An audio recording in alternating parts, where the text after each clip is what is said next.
Tamil super താരവും തമിഴക വെട്രിക്കഴകം എന്ന രാഷ്ട്രീയ പാർട്ടിയുടെ അധ്യക്ഷനുമായ വിജയ്ക്ക് ആദായ നികുതി വകുപ്പ് ചുമത്തിയ 1.5 കോടി രൂപയുടെ പിഴ മദ്രാസ് ഹൈക്കോടതി ശരിവച്ചിരിക്കുകയാണ്. 2015 പുറത്തിറങ്ങിയ പുലി എന്ന ചിത്രവുമായി ബന്ധപ്പെട്ട സാമ്പത്തിക ഇടപാടുകളെ ആസ്പദമാക്കിയാണ് ഈ നിയമ നടപടി. തമിഴ് സിനിമാ ലോകത്തെ അനിഷേധ്യനായ നായകനായി വളർന്ന വിജയ് എന്ന നടൻ തൻ്റെ രാഷ്ട്രീയ പ്രവേശനം കൊണ്ട് വാർത്തകളിൽ നിറഞ്ഞു നിൽക്കുന്ന സമയത്താണ് പഴയൊരു നിയമക്കുരുക്ക് അദ്ദേഹത്തെ തേടിയെത്തുന്നത്.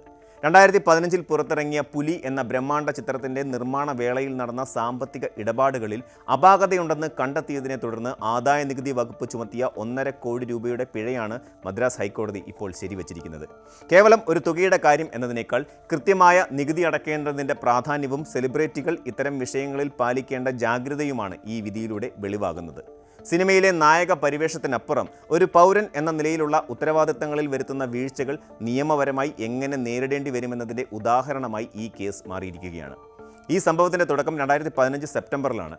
പുലി എന്ന സിനിമയുടെ റിലീസിന് തൊട്ടുമുമ്പുള്ള ദിവസങ്ങളിൽ നടൻ വിജയ്, നിർമ്മാതാക്കളായ ഷിബു തമീൻസ്, അതുപോലെ PT സെൽവകുമാർ എന്നിവരുടെ വീടുകളിലും ഓഫീസുകളിലും ആദായ നികുതി വകുപ്പ് വ്യാപകമായ റെയ്ഡുകൾ നടത്തിയിരുന്നു. സിനിമയുടെ നിർമ്മാണത്തിനായി ഉപയോഗിച്ച കോടിക്കണക്കിന് രൂപയുടെ സ്രോതസ്സിനെക്കുറിച്ചും താരങ്ങൾക്ക് നൽകിയ പ്രതിഫലത്തെക്കുറിച്ചും വകുപ്പിന് ചില രഹസ്യ വിവരങ്ങൾ ലഭിച്ചിരുന്നു. റെയ്ഡിന് ശേഷം നടത്തിയ പരിശോധനകളിൽ ആദായ നികുതി റിട്ടേൺ കാണിക്കാത്ത വരുമാനവും നിക്ഷേപങ്ങളും കണ്ടെത്തുകയുണ്ടായി. ഇതിൻ്റെ അടിസ്ഥാനത്തിലാണ് വിജയ്ക്കെതിരെ പിഴ ചുമത്താൻ വകുപ്പ് തീരുമാനിച്ചത്. വരുമാനം മറച്ചുപിടിക്കുന്നത് ഗുരുതരമായ നിയമലംഘനമാണെന്നും ഇത് സാമ്പത്തിക വ്യവസ്ഥയെ ദോഷകരമായി ബാധിക്കുമെന്നും അധികൃതർ ചൂണ്ടിക്കാട്ടിയിരുന്നു. തനിക്ക് ചുമത്തിയ പിഴ ന്യായമല്ലെന്നും നിയമവിരുദ്ധമാണെന്നും വാദിച്ചുകൊണ്ട് വിജയ് മദ്രാസ് ഹൈക്കോടതിയെ സമീപിച്ചു. ആദായ നികുതി വകുപ്പിൻ്റെ നടപടിയിൽ വ്യക്തതയില്ലെന്നും താൻ കൃത്യമായി നികുതി അടയ്ക്കുന്ന വ്യക്തിയാണെന്നും അദ്ദേഹം വാദിച്ചു.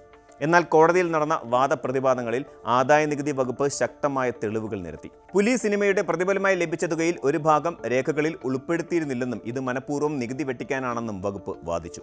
ഒരു വ്യക്തിക്ക് ലഭിക്കുന്ന വരുമാനം അത് എത്ര ചെറുതായാലും വലുതായാലും കൃത്യമായി വെളിപ്പെടുത്തേണ്ടതുണ്ട്. പ്രത്യേകിച്ച് സമൂഹത്തിന് മാതൃകയാകേണ്ട കലാകാരന്മാർ ഇത്തരം കാര്യങ്ങളിൽ കൂടുതൽ ശ്രദ്ധ ചെലുത്തേണ്ടതുണ്ടെന്ന നിരീക്ഷണവും ഇതിനിടയിൽ ഉയർന്നു വന്നു. ഈ കേസിൽ ഏറ്റവും പ്രധാനപ്പെട്ട കാര്യം നികുതി നിർണ്ണയത്തിലെ സുതാര്യതയാണ്. സിനിമ പോലെയുള്ള മേഖലകളിൽ പ്രതിഫലം പലപ്പോഴും പണമായും അല്ലാതെയുമുള്ള കൈമാറ്റങ്ങളിലൂടെയാണ് നടക്കാറുള്ളത്. ഇത് പലപ്പോഴും കൃത്യമായ കണക്കുകളിൽ വരാത്തത് വലിയ സാമ്പത്തിക പ്രതിസന്ധികൾക്ക് കാരണമാകാറുണ്ട്.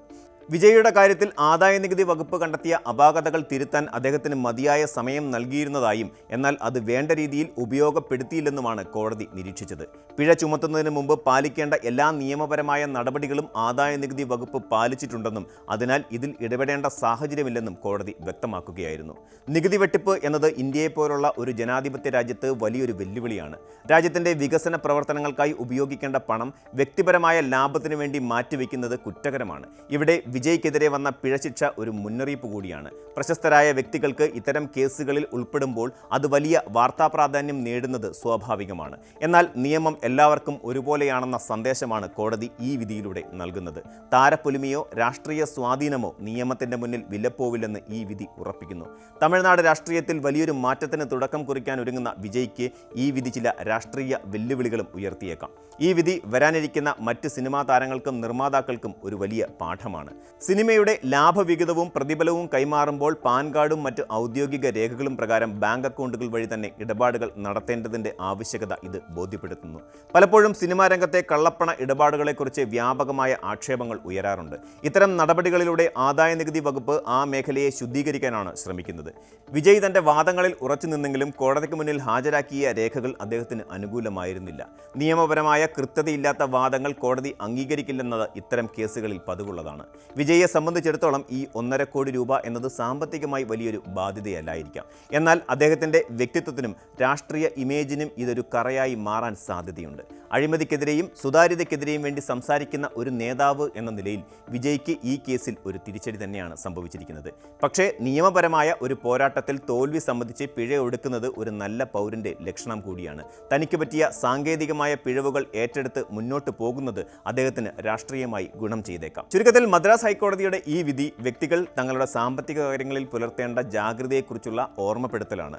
ആദായനികുതി വകുപ്പിന്റെ കൃത്യമായ ഇടപെടലുകൾ രാജ്യത്തിന്റെ സാമ്പത്തിക ഭദ്രതയ്ക്ക് എത്രത്തോളം ആവശ്യമാണെന്ന് ഈ കേസ് തെളിയിക്കുന്നു. സിനിമാ താരം എന്ന നിലയിൽ നിന്ന് ജനനേതാവ് എന്ന നിലയിലേക്കുള്ള വിജയുടെ യാത്രയിൽ ഇത്തരം നിയമ തടസ്സങ്ങൾ മറികടക്കേണ്ടത് അദ്ദേഹത്തിന്റെ ആവശ്യമാണ്. നിയമവാഴ്ചയ്ക്ക് മുകളിൽ ആരും പ്രതിഷ്ഠിക്കപ്പെട്ടിട്ടില്ല എന്ന വലിയ സത്യമാണ് ഈ കേസിന്റെ പരിസമാപ്തിയിൽ നമുക്ക് ദർശിക്കാനാവുന്നത്. ഈ വിഷയത്തിൽ കൂടുതൽ നിയമപരമായ നീക്കങ്ങൾ വിജയുടെ ഭാഗത്തു നിന്നുണ്ടാകുമോ എന്നത് കണ്ടറിയേണ്ടതാണ്. ഒരുപക്ഷെ ഇതിനെതിരെ അദ്ദേഹം സുപ്രീം കോടതിയെ സമീപിച്ചേക്കാം. എന്നാൽ ഹൈക്കോടതിയുടെ നിരീക്ഷണങ്ങൾ വളരെ വ്യക്തമായതുകൊണ്ട് തന്നെ മേൽക്കോടതികളിൽ നിന്ന് വലിയൊരു മാറ്റം പ്രതീക്ഷിക്കാനുമാവില്ല. കൂടുതൽ വാർത്തകൾക്ക് news 18 Keralam YouTube channel subscribe ചെയ്യുക.